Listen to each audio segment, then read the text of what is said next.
តើបងប្អូនធ្លាប់គិតទេថាក្លឹបដែលបញ្ចប់នៅចំណាត់ថ្នាក់ចុងក្រោយក្នុងលីកមួយអាចរកចំណូលបានច្រើនជាងក្លឹបដែលឈ្នះជើងឯកនៅលីកមួយផ្សេងទៀតដែរឬទេនេះមិនមែនជារឿងលេងសើចឡើយថ្ងៃនេះខ្ញុំនឹងប្រាប់បងប្អូនអំពីប្រាក់ដែលទទួលបានពីសិទ្ធិផ្សាយផ្ទាល់កិច្ចព្រមព្រៀងពាណិជ្ជកម្មនិងប្រាក់រង្វាន់ប្រចាំរដូវកាលបានធ្វើឲ្យលីកបាល់ទាត់មួយចំនួនក្លាយជាកន្លែងបោះពុម្ពលុយដ៏ធំបំផុតក្នុងពិភពកីឡា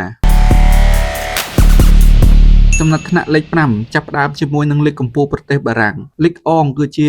លីកដែលធ្លាប់មានកីឡាករលំដាប់ពិភពលោកជាច្រើនដូចជា Kylian Mbappé, Neymar និង Lionel Messi សុទ្ធតែធ្លាប់ប្រកបអាជីពទោះបីជាក្លឹបកំពូលធំៗដូចជា Paris Saint-Germain, Marseille និង Monaco ក៏ដោយក៏ចំណូលពីសិទ្ធិផ្សាយផ្ទាល់នៅប្រទេសបារាំងនៅទាបជាងលីកធំៗផ្សេងទៀតក្នុងមួយរដូវកាលក្លឹបទាំងអស់ទទួលបានការចែកចាយសរុបប្រហែល500ទៅ700លានអឺរ៉ូក្លឹបដែលឈ្នះជើងឯកទទួលបានប្រមាណ55ទៅ70លានអឺរ៉ូមិនទាន់រាប់បញ្ចូលប្រាក់ពី Champions League និងឧបត្ថម្ភធំឡើយបន្តមកកាន់ចំណាត់ថ្នាក់លេខ4គឺលីកកំពូលនៃប្រទេសអាល្លឺម៉ង់Bundesliga ត្រូវបានគេស្គាល់ថាជាលីកដែលមានអ្នកគាំទ្រចូលទស្សនាច្រើនជាងគេក្នុងពិភពលោករៀងរាល់សប្តាហ៍កីឡដ្ឋានរបស់ Bayern Munich, Borussia Dortmund និងក្លឹបជាច្រើនទៀតពោរពេញទៅដោយអ្នកគាំទ្រចំណូលសរុបដែល Bundesliga ចែកដល់ក្លឹបមានប្រមាណ 1.2 ដល់ 1.4 ពាន់លានអឺរ៉ូក្នុងមួយរដូវកាលក្លឹបដែលឈ្នះជើងឯកអាចទទួលបានប្រាក់ប្រហែល90ដល់110លានអឺរ៉ូការលក់សំបុត្រសិទ្ធិផ្សាយនិងការគាំទ្រដ៏ខ្លាំងពីអ្នកគាំទ្រធ្វើឲ្យ Bundesliga ក្លាយជាលីកដែលមានស្ថិរភាពផ្នែកហិរញ្ញវត្ថុខ្លាំងបំផុតមួយនៅលេខ3វិញគឺ Serie A របស់អ៊ីតាលីនេះគឺជាលីកដែលបង្កើតរឿងព្រេងប្រវត្តិសាស្ត្រជាច្រើនដោយមានក្លឹបដូចជា Juventus, AC Milan, Inter Milan និង Napoli ដែលធ្លាប់មានវីរបុរសបាល់ទាត់ជុំវិញពិភពលោកធ្លាប់ប្រកបអាជីពនៅទីនោះសប្តាហ៍ថ្ងៃ Serie A ចែកចាយប្រាក់ប្រហែល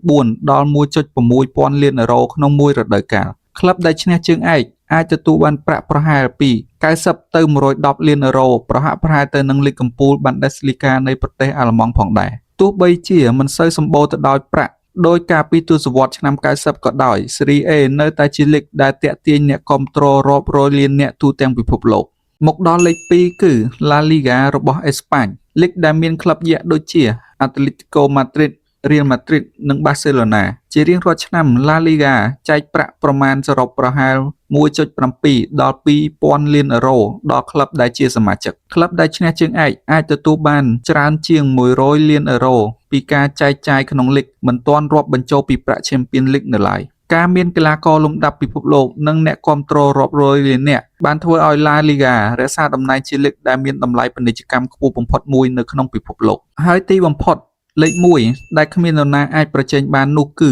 Premier League របស់ប្រទេសអង់គ្លេសវាមិនមែនត្រឹមតែជាលីកដែលមានអ្នកទស្សនាច្រើនជាងគេប៉ុណ្ណោះទេប៉ុន្តែវាក៏ជាលីកដែលមានប្រាក់ចំណូលខ្ពស់បំផុតមួយនៅក្នុងពិភពលោកផងដែររៀងរាល់រដូវកាលក្លឹបទាំង20ទទួលបានការចែករំលែកប្រាក់សរុបលើសពី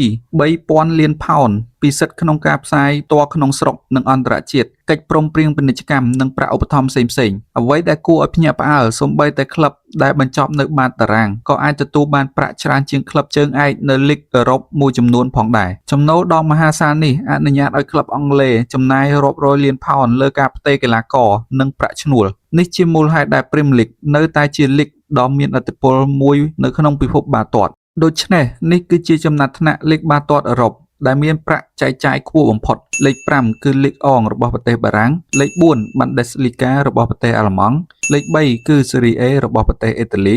លេខ2 La Liga របស់អេស្ប៉ាញនិងលេខ1គឺ Premier League របស់អង់គ្លេសតើអ្នកគិតថាលីកទាំង5នេះ